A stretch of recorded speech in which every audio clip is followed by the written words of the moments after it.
Hello and welcome to Gunnar Weiskamp's Web Development. Today, Lesson 5 in C#, Logical Operators. These are sort of the beginner's area of tutorials in C#. Today's tutorial will look at logical operators and what they are. Cool. To create today's app, using Visual Studio 2013, go to New Project, and we're creating a console app, and that's my framework here. Console app is, I find, pretty good to use to create these simple demos. Okay.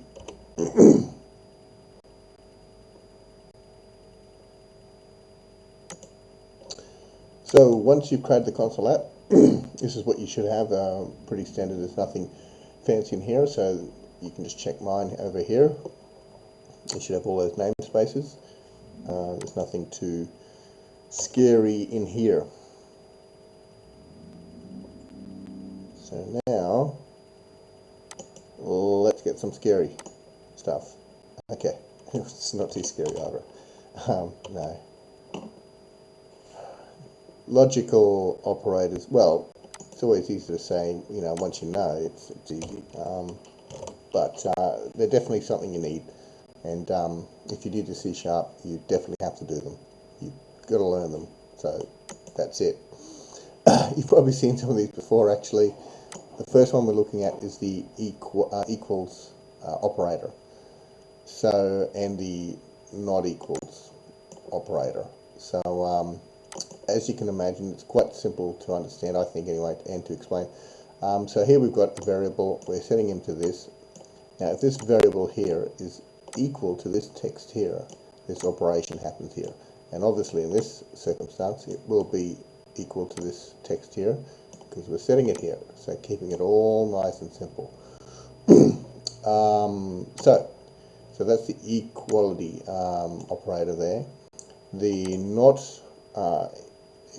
equality, the opposite of the equality one, is this guy here, and all that will do is do the opposite to that guy. So in here we will actually see this message come up and not this one. So this is the equality and the not equality operator. Cool, let's give that a quick whirl.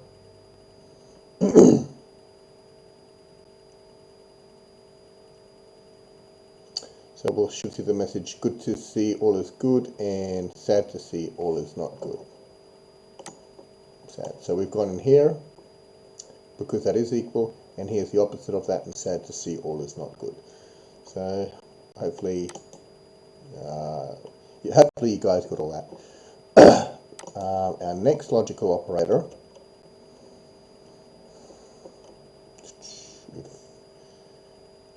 I don't get another spinning wheel. Come on, please. Less than we've got here.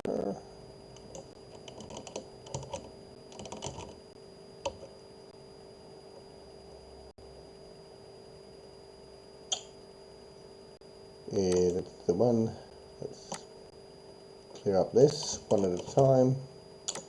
So here's our less than or less than equal operator. So what we're doing here is we've got a counter variable and we're setting it to 1. Now we've got a while loop in here. The operator in here, this is the less than operator. So what this does is, while this variable here is less than 10, it'll print out this counter and so forth. So that's our less than operator. In our second demo, we've got the less than or equals operator, and that's that guy there. What this will do is it'll keep going around while it'll keep doing its loop while it's less than and or not equal to 10. So the printout we'll get here is one more as a sort of demonstration. So let's give this a whirl.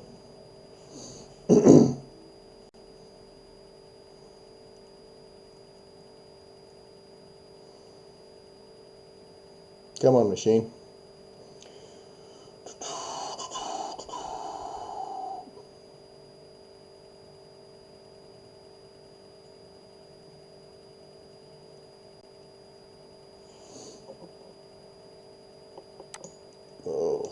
magic was happening in front of your eyes. So here, because we're just going up till 10 and then it'll stop at 10, we've only got up till 9 printout.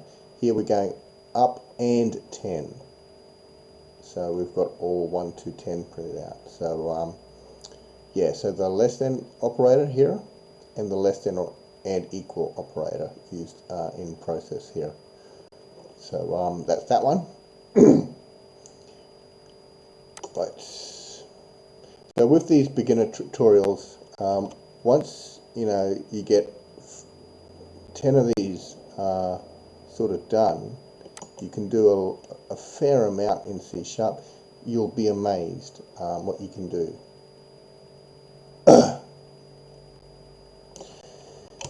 Right.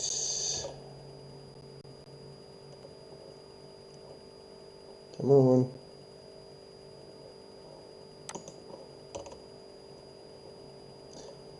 Oh, please don't desert me now.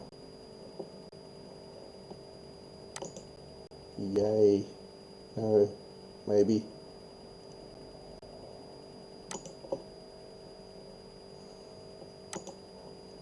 Let's actually get rid of him. So what have we got here? The not operator, I believe this is. That's this little guy here. What he does is he turns this into an opposite value. The logical not operator. So currently we're setting this variable here to true. This operator for this condition will make this overall expression false. So normally, if we had this here, this expression would go to true because we've got true in here and we'd write out this message here. So that's our basic if construct. But introducing the not logical not operator, which is this little character here, he will negate him and turn him into turn this overall expression into a false, which means this message here will be printed out. Sorry, so just to be clear, it doesn't change the value of this variable, but it changes the outcome of this expression. So that's a big distinction. So in this case, we will see, hello world, where have you been?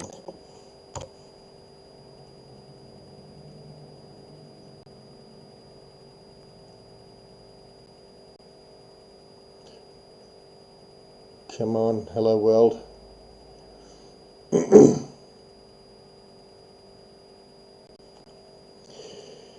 Here it goes. So, ta-da, we have here, where have you been? So exactly, so this is negated, turns to false, that expression, and we go into this end result here. Okay.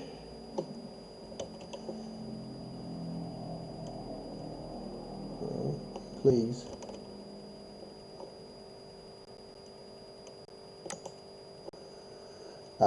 And so, just to wrap it up today, we've got one more here, and this is the I always pronounce this wrong, ternary operator.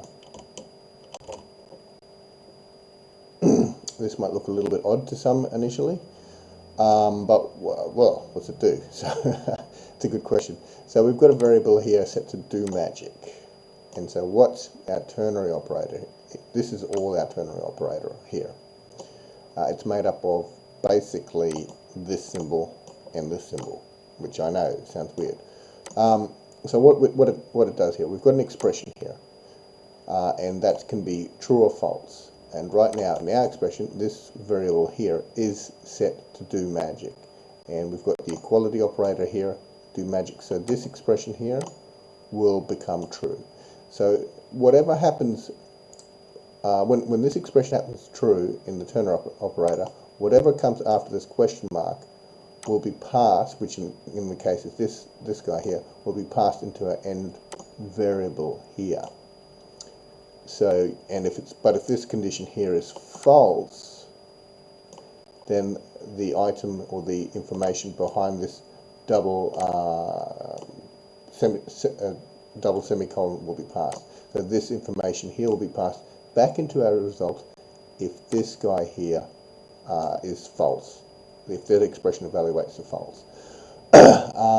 So in our condition here, we will see the result equal this, because this is true, and so obviously magic has been done will come up on the screen.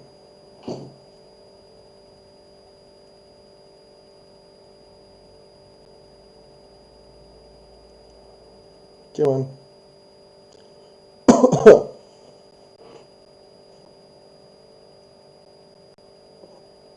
There we have it, magic has been done. So that's come up on the screen, and just to prove I'm not lying, let's take that character out. Okay, circle of never-ending little circly thingy.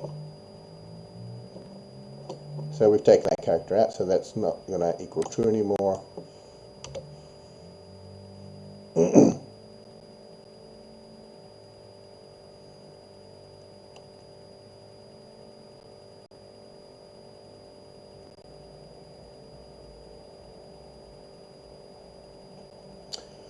And no magic has been performed, so this equals false. So this information here is passed on to our variable here, as we can see.